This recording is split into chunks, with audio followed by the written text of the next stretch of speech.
Prabhupada came to Gainesville in 1971, at the end of July. A wonderful visit. He was being interviewed. He arrived, he sat on the vyasam we'd made for him, and he gave a beautiful lecture. Then he was taking questions. There was one girl there. I guess that was 1971, but at that time she was a young girl. And in a somewhat challenging tone, she said to Prabhupada, "I see that you have mostly young people here. Why is that?" So Prabhupada immediately shot back, "Why do you have mostly young people in your university?" And she was so much caught off guard. I remember she actually dropped her pencil. And she sort of, groped for an answer, stuttering, and said, "Well, that's the age of education." He said, "Yes, therefore that is the age of Krishna consciousness." Another such exchange like that, where a few days before I took sannyas, Prabhupada was being interviewed by a reporter in his quarters in LA, and he knew something about Hinduism. He said, "Well, isn't it in India that old people take sannyas? Why are you giving sannyas to young people?" So Prabhupada shot back, "What does it mean to be old?" The man had no answer. Prabhupada said, "Old means about to die. Can you say that I'm older than you? Can you say that you're not going to die before me? Can you say?" And he couldn't answer that. He said, "Therefore we are giving them sannyas." Prabhupada sometimes would joke as we entered his room, because obviously it's a very important thing when you would go into Prabhupada's room.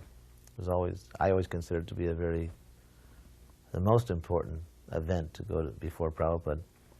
So often I would come into his room very, very seriously, and he would sometimes sort of joke.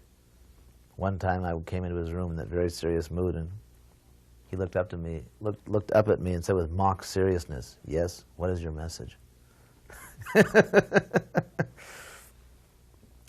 Another time I came to his room in New York, and he was just finishing his breakfast. He was in a very jolly mood, and I was on a college preaching tour, and he said, "Oh, Hridayananda Maharaj."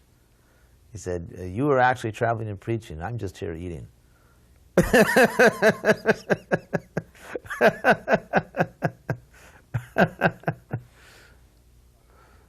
Anyway, so he was pleased with the college preaching tour.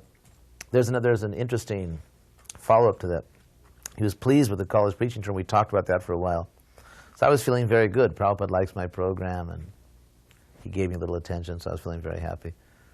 Then the next day I went into Prabhupada's room thinking, well, here I am, the college preacher. And I sat in front of Prabhupada, and he didn't really speak to me. He was just doing his business. But there was a young girl, just some innocent girl, brahmacharini, who was changing Prabhupada's flower vases. And apparently with much devotion, so that Prabhupada was watching her and very pleased, smiling, just like a loving grandfather is watching this young girl change the flower vases. And he said to her, "Oh, thank you very much. What is your name?"